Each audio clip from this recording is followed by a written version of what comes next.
What's up, everybody? Good evening. It is the conclusion of day 5 of NFL free agency. Really day 3, but I think we all understand that a lot of stuff happens those prior 2 days that sets the stage. So, really, it's day 5 of actual free agency type action. So, it was a really fun week for me. It was a really great week for me. We streamed close to 40 hours combined over the last 5 days on YouTube just about football.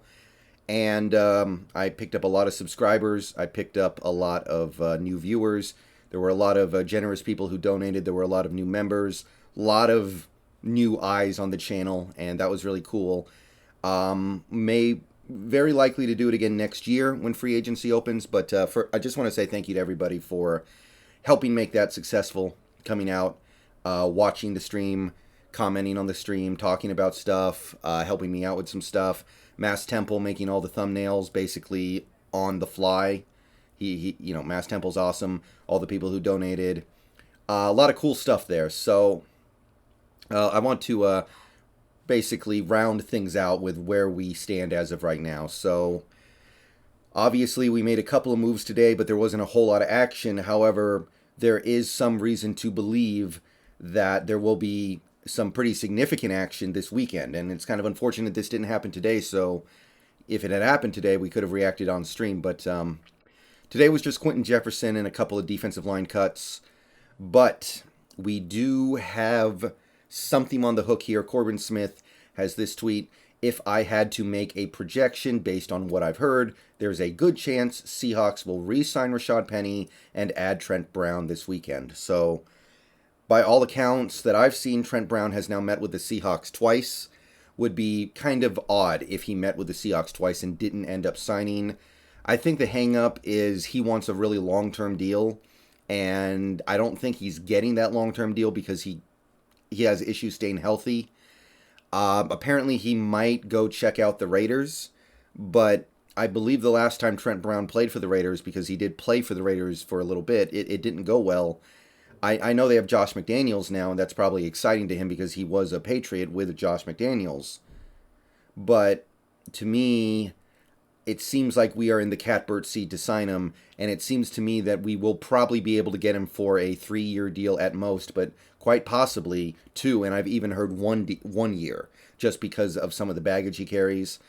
So that's a way to get a quality player in here with limited risk, because he himself is a somewhat risky player to get, and it sticks to your theoretical 2-year plan that I've talked about a little bit lately. A couple hours ago, Trent Brown tweeted something out that seemed to indicate that he was either about to sign on the dotted line or had signed on the dotted line. Could be anything. It could have been he got a really good burrito from Chipotle and he decided to celebrate it on Twitter, but I think there's a very good chance we end up adding Trent Brown. He fills a fairly obvious need, and if it's a short-term deal, then I consider it to be a bit of a win-win no matter what Trent Brown we get. If Trent Brown plays great and stays healthy, then great. We've got ourselves a quality right tackle, one of the better right tackles in the league. Maybe one of the best. I don't know. I might put him in that top 5 for right tackles specifically, but if he doesn't, then we get a look at Jake Curhan, who I'm still intrigued by. The Rashad Penny thing, I've been expecting it to happen for a while now. I'm honestly kind of surprised it hasn't already happened, but it doesn't matter when it happens. It only matters if it happens or not. So, Rashad Penny, I think it's pretty imperative that we do re-sign him at this point, because obviously this offense is going to be leaning heavily on the run game as of right now.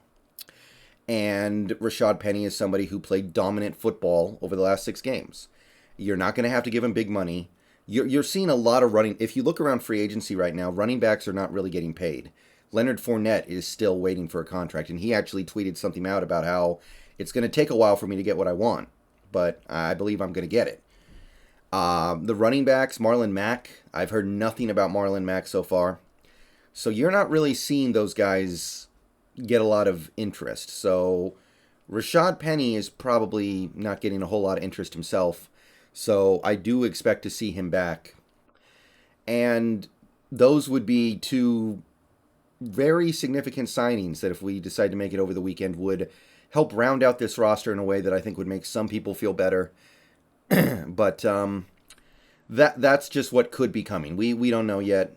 I still think we will probably at least bring Akeem Hicks in. It would be very odd to me if we didn't, especially after you cut Kerry Hyder and Carlos Dunlap. You need some help on that defensive line. Akeem Hicks might be the guy. So there was one other rumor that really stood out, and it came in the wake of the Baker Mayfield requesting a trade and then being denied a trade, and then the Browns got Deshaun Watson anyway, and then it seemed very likely that, hey, Baker Mayfield's going to get his trade. So there are two teams that are currently being linked strongly to Baker Mayfield. One is the Colts, and the other is the Seahawks. So there is at least a chance that this happens, and we should talk about it. Corbin Smith has this tweet. While the Seahawks are just in the periphery right now when it comes to Baker Mayfield, the Browns have very little leverage right now after trading for Watson. It's possible, given his salary, that Cleveland might have to attach a late-round pick to a deal to move him. Now, I don't think Baker Mayfield's the guy. I don't think he's good. I don't think he has the accuracy. I don't think he has the mechanics. There's just decision making is suspect. There's just some stuff with Baker Mayfield that I just don't think is going to be good. I think maybe an Andy Reid, if you had Andy Reid, maybe he could fix Baker Mayfield. Baker Mayfield's making all pro teams with Andy Reid, but otherwise, I'm not really feeling it. So, in terms of a long-term solution at quarterback, if you have to extend Baker Mayfield after you trade for him, then that's not something I'm interested in doing. But if it's a 1-year rental, somebody who's a little better than Drew Lock, a little more interesting than Drew Lock, and you don't have to give up assets to bring him in, then I do think he's probably a little better and a little more high upside than Drew Lock. So if that's the play, then that's the play. The second half of this tweet from Corbin Smith specifies that he thinks that because Baker is making something like $18 million against the cap this year, somewhere around there, you might see Cleveland pay somebody to take him away because they don't have leverage. And unless they can get the Colts and the Seahawks bidding against each other, what do you expect to really be able to get? It hasn't been handled great, this Baker Mayfield thing, to where it's very obvious he wants out now, and it's also, as of right now, somewhat obvious that there are very few teams that would have interest in him. So, reportedly, Baker wants the Colts. If Baker wanted to go to the Colts, I would obviously be perfectly fine with that. I would not shed any tears about losing out on Baker Mayfield for any reason whatsoever. But Baker doesn't have a no-trade clause. The Browns can send him wherever they want to send him. So if they decide to send him to Seattle, if the Colts have no interest, then he can't do anything about it. So I think that if you can get the Browns in a situation where you can get Baker for like a 6th-round pick, and this has happened before, you get the Browns to pay you to take him so they don't have to give him his $18 million or whatever. I don't know if that's even a real possibility. I don't know if that 5th year is fully guaranteed or not. I think it is because it's a rookie deal, but if it's not, obviously that's off the table. But if you could say, okay, Browns, give us a 6th-round pick, and we'll take Baker Mayfield off your hands. Maybe you give us your 5th, and we'll give you our 7th, and then you give us Baker, and then we'll cover Baker's salary. Then that's an opportunity to gain a little bit of an asset. It's not a huge asset, but it is an asset, another 5th-round pick. And you've got a guy who I don't think he's good. I don't believe in him, but he does give you an option for a year that is probably better than anything that you have right now on the roster. So that's a way to turn this situation into a little bit of a positive. Let's get something for Baker. Or get something for taking Baker off the Browns' hands. Now, there are plenty of players that you could get and this is kind of my thing. If you really want that veteran stopgap quarterback, there are other guys you could get that are fine. Jacoby Brissett, Marcus Mariota. I think Jameis Winston's off the board because he's going to the Saints, but Ryan Fitzpatrick. These are guys that you could get without any kind of trade and without any massive salary you need to eat. So I kind of like those ideas better than Baker Mayfield. But I'll say this, Baker Mayfield is young, and he has been in a very bad situation so far in his career. I don't believe in him. I don't really like him. The only thing I like about Baker is that he's got heart. He's got heart. I think he really cares, and I respect that. And I can't say that about some other players in the league, but Baker is somebody who seems like he cares as much as the fans do. And sometimes you watch these players and you're like, this guy's just about the paycheck. He doesn't really care if he wins or loses. But Baker, I've never doubted that he cares. What's that worth? Not a whole lot, but in the spirit of trying to say something nice about him.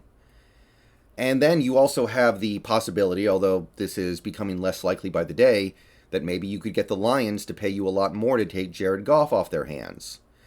So just a possibility out there, a way to make it so that I would be okay with us getting Mayfield, because the initial report was that the Browns were going to want a third-round pick for Baker. I'm not doing that. I don't want to give up a third-round pick for Baker Mayfield. Don't make me do that. Don't do it, Seahawks. Come on. He's not good. You're basically, what, you're going to get rid of Russell Wilson in a trade, and then you're going to trade for the concussed version of Russell Wilson, like perpetually concussed version of Russell Wilson? All right, let me know what you guys think about all this, but could be some fun action this weekend. Hopefully, we sit the Baker Mayfield thing out until after the Browns are desperate. And, hey, Trent Brown, Rashad Penny would be interesting. Let's make it happen. All right, see you guys later. Go Hawks.